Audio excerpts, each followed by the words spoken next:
Hey guys and gals, friends of YouTube, welcome back to part 5 of building the Genesis by Phoenix Models. We are at the point of mounting the engine on this thing, and I have an OS GT15 gasoline. It's the regular one with a electronic ignition. They also make this GT15 in a nitro model, but it's gasoline, but it uses a glow plug. And everything I'm reading and the reviews I'm seeing on those are awesome. I'm going to have to try one on something else. You get away from the electronic ignition, which is a little extra weight, and finding somewhere to mount it. But I've been watching a couple guys on YouTube, and they've been test running this GT15 and the GGT15, which is the glow model. And the GGT15 is out powering this. It's got 600 more RPMs, and it's the same engine. They're running the same props and everything. So anyway, we've got the regular gas model with the electronic ignition. So we are hoping this is going to fit inside this cowl, where I don't have to cut up a whole lot. The bad thing, the cowl is huge, except up here toward the front, and I think the head is going to come out right there, so I may have to cut a hole. But even with a nitro engine, it shows the head. You still have to cut a hole right here for the carburetor and the head. What I would have liked to have done was mounted this inverted,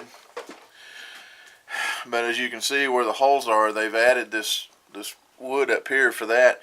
If I rotated those, I'm afraid both of these holes would be up high, and it just would turn into a nightmare. About what I'd have to do is almost redo this whole front firewall here. So I think we're just going to go ahead and go with it at an angle, which this comes with a muffler, just like a regular nitro engine.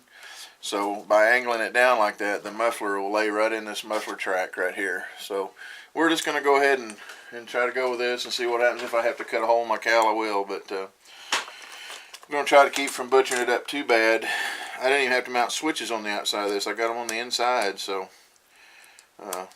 pretty cool. I wish I didn't have to cut a hole for this, but I'm betting we will.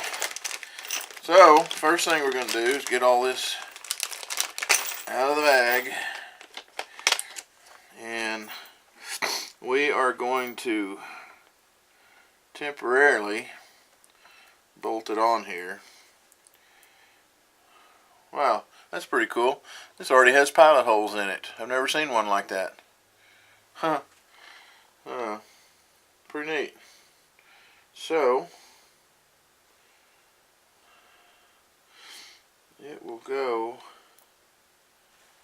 Let's see, how's that go?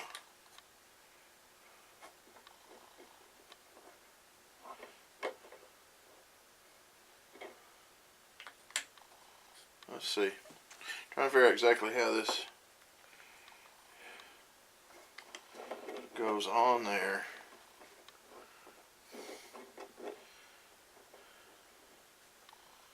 I think that'll mount like that. Let me look at the book and make sure which side the engine goes on. Put that on there. Yeah, engine mounts on the underside of it. So anyway, we're going to go like that. We're going to just temporarily put these on here. Wrong screwdriver.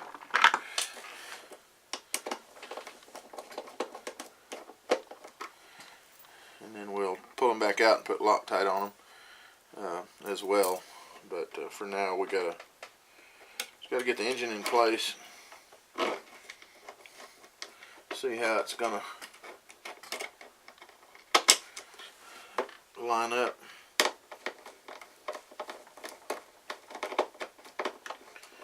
Well, in that one. Get that one to start good. sometimes you can loosen the other one. Get it, there you go, now it started. So these are both the same on each side, so it doesn't matter. Alright. Let's get this one on here.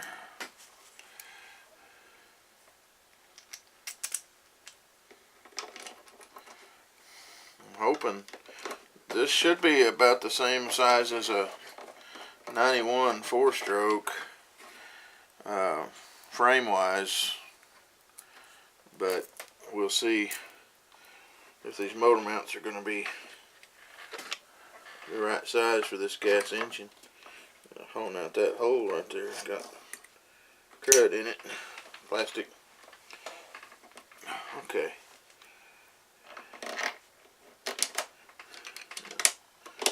Get that one started. There we go. Alright, these have a slut in them that they'll slide sideways, so we're not going to tighten them up really tight at this point. Yeah, that's what I thought. Oh, nope, there it goes.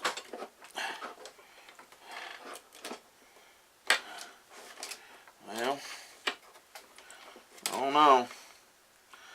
Well, it's going to be a tight fit.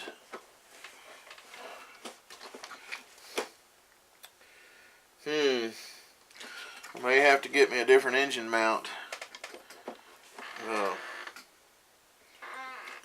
Because this is not going to spread out far enough. And it's hitting back here on the pump, right where the bolt goes in, or actually it's hitting on the back of the back plate right here. So let me do some finagling and figuring here, and let me figure out what to do, and I'll be back in a minute. Okay, guys and gals, I have thought and measured and figured every way I could, and the only way I can get that GT15 gas engine on here, it would be a nightmare. I would absolutely have to cut this front off and redo this whole front of this box, because this is not high enough. It'd have to be taller, because if I turn this for the engine to be inverted, then the blind nuts would be right up here. So I would have to build that up, a whole new faceplate, and anyway, and then I'd have to order a $80 muffler, inverted muffler to go with it. I just don't have it in me to do that, as bad as I would love to have the gas engine on here. So I've decided to, for now, go ahead and use an OS 70 4-stroke. OSFS Series 70 4-stroke. It's a good, powerful little engine. I had it on my Cessna 182 for a while, and it'll fly this plane just fine. The book on this calls for a 2-stroke 46 to 55 or a 52 4-stroke. I can tell you right now, a 52 4-stroke will never get this plane off the ground. It's big, the body's big. It's probably going to be a little heavier because of the retracts. I've got 2 of the 52 4-strokes. I've got one in my little 6-scale Cub, and it flies it pretty good, but it's a small plane compared to this. I don't see how a 52 would ever get this thing in the air. So I don't know how much power I'm going to have with the 70, but at least I'll try it for now, and I can always go back later if I feel like messing with it, and I can cut the front of this box off and build a whole new front, and where I can mount the gas inverted. So we'll see what happens, but I just don't have it in me right now to do all that work. I want to get this thing going and get it flying so I can start on something else. So 70 4-stroke it is. And anyway, I had to, that being said,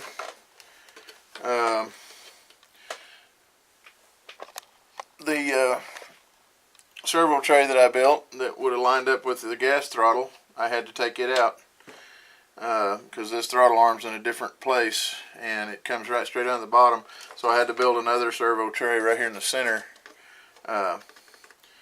to mount that to. Fuel tank will fit right above it. So anyway, it all worked out fine for that.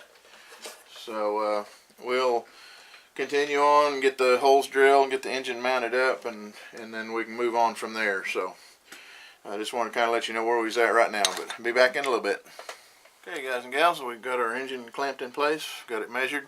We're going to use our Great Plains center punch, or I can't remember what they call this thing, but anyway, it helps you center up your holes when you're drilling them. I'm going to get my bigger drill out for this. It's made to do by hand, but it works extremely well in a drill. Okay, you just use that to push it up in there with and get that centered.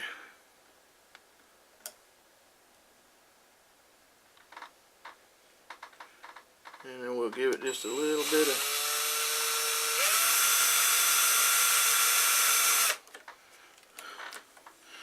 alright, should be good on that one. If I can turn it over, very carefully get to this one.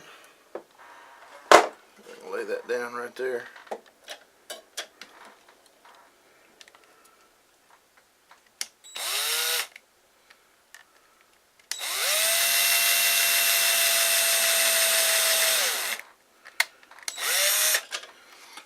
Okay, now I'm gonna very gently move my clamp back, and I'm gonna get the front hole.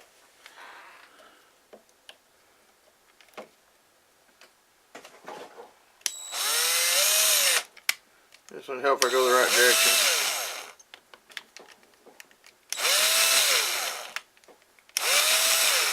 Well,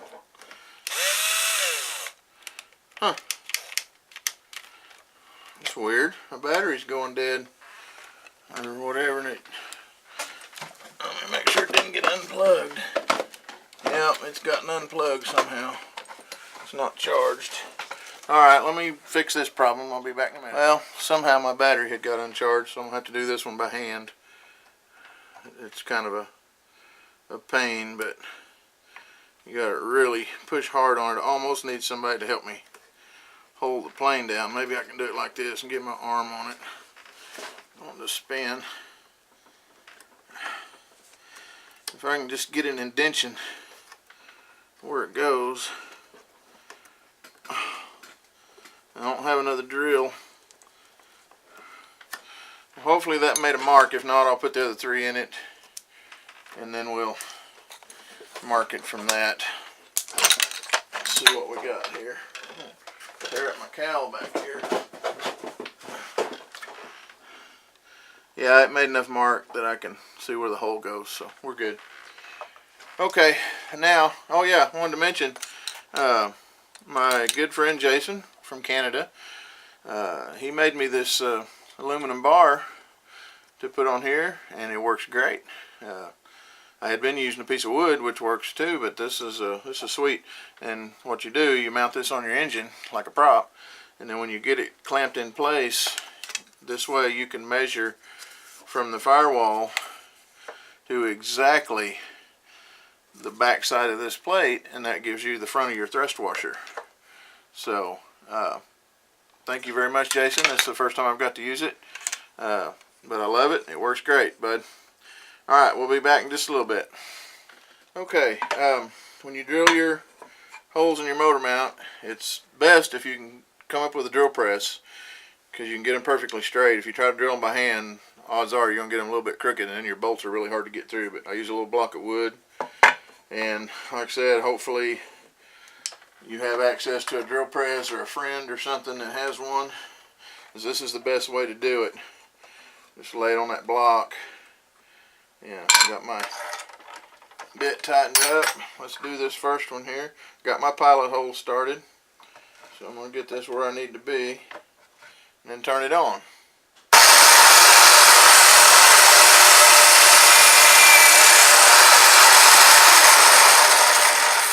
Okay, there's one. Now I'm going to try to line my hole up. Thing's wanting to give on me. I think I'll turn it around this way. There we go. Get it in the pilot hole.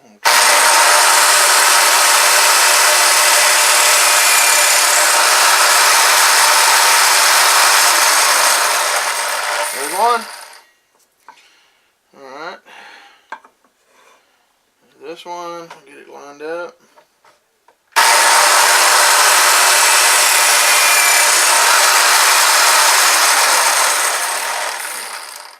Careful not to get your fingers in this thing.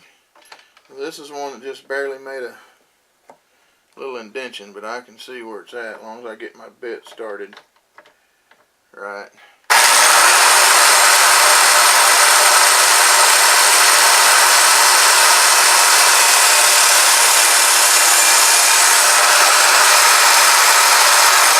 Alright, hope it didn't walk on me too bad. Tried to a little bit. I didn't have much of a pilot hole. Put this up. Anyway, that's the best way to drill your holes. So now we'll bolt these back on here in a minute. Let me. I'm gonna get my drill press put up, and then I'll be right back.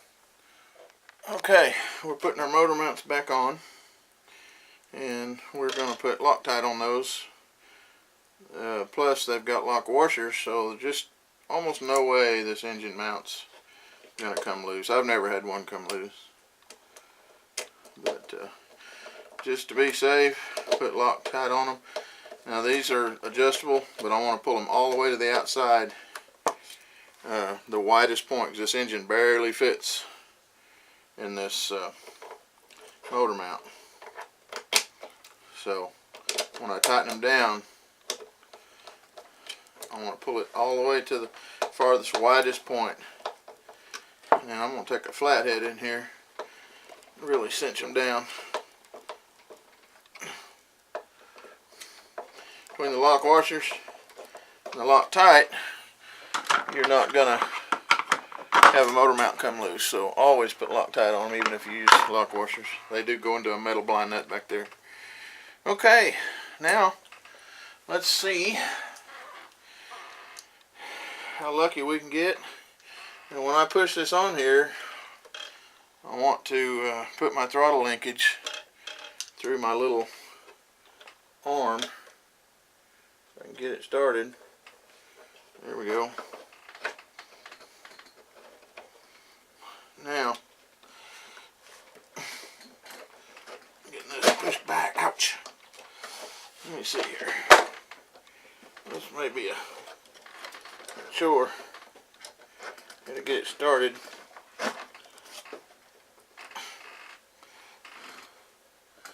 Okay, that one looks. This side's not. There we go. Alright, got my holes pretty well lined up. Let me see if I can get one started.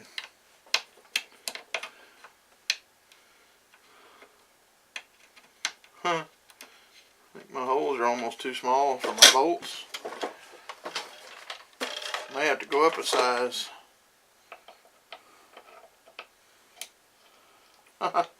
Yeah, they're not quite big enough. I'm going to have to go up one size and drill those out. Get my bolts. I thought I picked a big enough bit. So anyway, let me do that and we'll be back in a minute.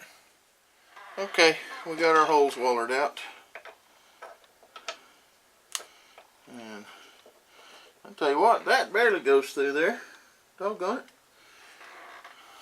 That's alright. I'm going to thread them through with a wrench though. See if I can find the right one. That one's too small.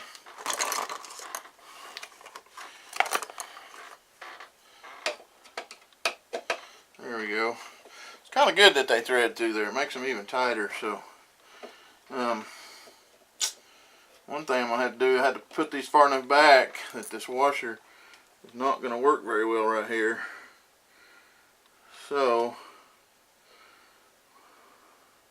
I'm going to have to cut just a little piece of that side of that motor mount off so I can get a washer, because I don't want to put the bolt in there with just no washer on it. It's liable to pull into the plastic and cause problems down the road. So I'm going to get my Dremel out and buzz that off, and I will be right back. Okay, guys and gals, I have the engine mounted up. I didn't want to bore you with just threading the bolts through there. Got it mounted up. I did mean, however, to turn my camera on when I did the linkage up here, but it's basically simple. When I put the servo in, left the rod sticking out, put it in here, and then after I got it mounted, I turned it on, set my travel adjustment so it doesn't bind at top end or bottom end, and turn your trim all the way down on your throttle, and then set your throttle barrel closed, and then tighten this up. And then when you open that up to about halfway or a little more, then you've got carburetor open enough to run, and then that'll shut the engine off. So that's all I did to that. So basic stuff. Anyway, engine is all mounted except for the muffler. I got to put it on, and then I guess the next step is cutting the cowl. So we're gonna go ahead and end this at this spot here, and then we'll do part 6, cutting the cowl and fitting it, because that'll probably take quite a while. So because I want to try to get it as good as I can on here. But anyway, there you go, engine mounted, everything ready to go except the cowl, and then balance. So thanks for watching.